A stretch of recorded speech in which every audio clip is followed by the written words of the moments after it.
Borobudur dan Sulaiman. Inilah kerancuan sejarah negeri ini. Sulaiman tidak membangun Borobudur. Tahun Saka di seluruh prasasti tidak dihitung mulai 78 Masehi. Cara menghitung ini penyebab sejarah kita hilang sebelum tahun itu. Simak ini. Angka tahun tertulis di prasasti bukan angka tahun Saka yang dimulai tahun 78 Masehi. Tahun 78 Masehi, itu kalender Saka India dimulai saat Raja Salivahana India ditaklukkan bangsa kaum Chakya, leluhur Nusantara Indonesia di tahun itu. Angka tahun dan nama tertera di prasasti adalah nama pendeklarasi, yang merawat pada tahun tertulis itu. Merawat itu bukan membangun. Johannes Gisbertus Kasparis, filolog Belanda menulis dalam disertasinya 1954 memperkirakan pembangunannya sekitar tahun 824 Masehi. Ini perkiraan, Kasparis bukan hasil kesimpulan berdasar penelitian ilmiah akademis.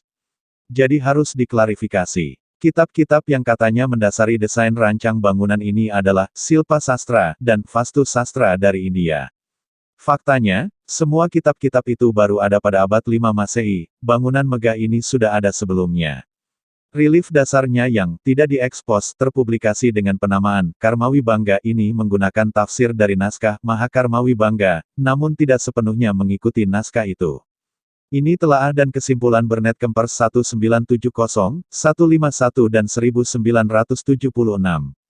Borobudur, terpublikasi berdasar Mahayana India. Benarkah? Ketika Beku Asinji Narakhita mencetuskan ide mengadakan upacara Trisuci Waisak, secara nasional di Borobudur pada tanggal 22 Mei tahun 1953. Mulai saat inilah terpublikasi, Borobudur berdasar Mahayana. Fuana Cakapala kini terpublikasi bernama Borobudur. Ada 160 panel pada relief dasar Borobudur yang kini tidak diekspos. Bahasa dan falsafah yang mendasarinya asli Nusantara, bukan dari India. Di figura relief tertera 12 kata, Sevarga, dan salah satu kata yang lainnya adalah Mahecakya, Mahecakya panel nomor 43 di relief dasar Borobudur. Terlihat bangunan, jelas ini bentuk bangunan yang ada di Nusantara, inskripsi pada tepi figura ditafsirkan Balai Konservasi Borobudur terbaca. Mahecakya. Transliterasi membuktikan bahasa dalam teks Borobudur bukan Sansekerta. Tapi bahasa ini yang mendasari Sansekerta bahasa leluhur Indonesia, bukan dari India. Dalam kamus, Petersburg Dictionary Otto Bohteling dan Rudolf Roth, 1879, 1889 dan Saint Petersburg Great Set Dictionary 1855, 1875, disebut Mahesakya, Mahendranagari, Mahendrayajin, Mahesabandu.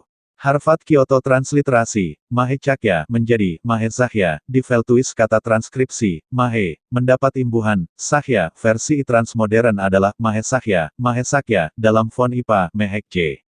Kata, Mahe, berarti, besar, atau bangsa yang besar dan kata, Sakaya, adalah kaum Caka leluhur Nusantara Indonesia. Di Indonesia tersebar ratusan prasasti berangka tahun Saka, membuktikan ini negeri Saka Cakya. Mahesakya adalah salah satu kata yang terserap ke bahasa Sansekerta juga digunakan dalam kitab-kitab seperti Upanishad, Veda. Bangsa Jerman mengambil simbol suastika dari bangsa yang lebih maju di masa terdahulu, bangsa itu adalah kaum Caka Cakya, Sakaya, Sitya, Arya leluhur kita bangsa Nusantara Indonesia kini tersimpan di Bali. Cakya adalah Caka, Saka, Aryan leluhur kita, bangsa Indonesia. Teks literasi lainnya tertera di relief dasar Borobudur, Sevarga, berbeda dengan Nirvana, yang diajarkan oleh beliau yang luhur agung di tanah India. Dalam sumber kutipan lontar, geguritan Bima Sevarga, Sevarga Loka ini difahami merupakan alam suci, kahyangan para dewa sebagai persinggahan sementara bagi orang-orang yang berjiwa baik Swargo, Sevarga, Sevarga Loka, Kadewan, Kayangan.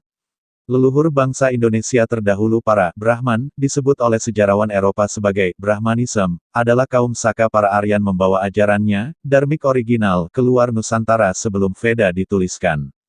Dalam teks pasca Veda, Mahabharata Udyoga Parva, 108. Timur, digambarkan sebagai tanah air asal budaya, Veda, di mana pencipta alam semesta pertama kali menyanyikan Veda. Inti ajaran ini yang mendasari lahirnya Buddhism, Hinduism dan Jainism jauh sebelum nama-nama yang tercatat di bawah ini yaitu Dharmadasa 700-620 sm, Dharmapala 670-580 sm, Sanjaya Belataputa 6 sm, Sariputra 568–484 sm. Sefarnat Vipa Dharmakirti 610 sm 520 sm. Kumarila Batai 618–540 sm. Adi Sankara 569–537 sm. Krijanayasa, Dapuntahiam 671–702 m. Ajaran asli Nusantara, Dharma, sejarawan Barat sebut Dharmik yang dibawa leluhur kita Sefarnat Vipi Dharmakirti, Sariputta. Setelahnya Dapuntahiang dari Sumatera, adalah kaum Caka, Sakaya tokoh pembawa falsafah itu keluar Nusantara. Situs Muara Takus, di sini pernah berdiri pusat belajar falsafah dasar utama, Dharma. Yang kini masih tergambar di Borobudur dan tersimpan sempurna di Bali, jadi semua situs juga ajaran asli di Nusantara tidak berdasar pada salah satu dari dua agama India. Tapi yang kini masih tergambar di situs Borobudur juga terekam pada budaya Bali adalah yang mendasari tumbuhnya tiga agama di sana, inti ajaran itu yang oleh dunia disebut Dharma atau Dhamma. Dharmik, Nusantara, the initial philosophy of monotheism, Hyang Widi Tunggal, Ida Sang Hyang Widi Wasa Acintya all in one God. Namo Aryatara. Kitalah Aryan. Indonesia Arya. By Santo Saba. Info lengkap WA +62 813 2132 9787.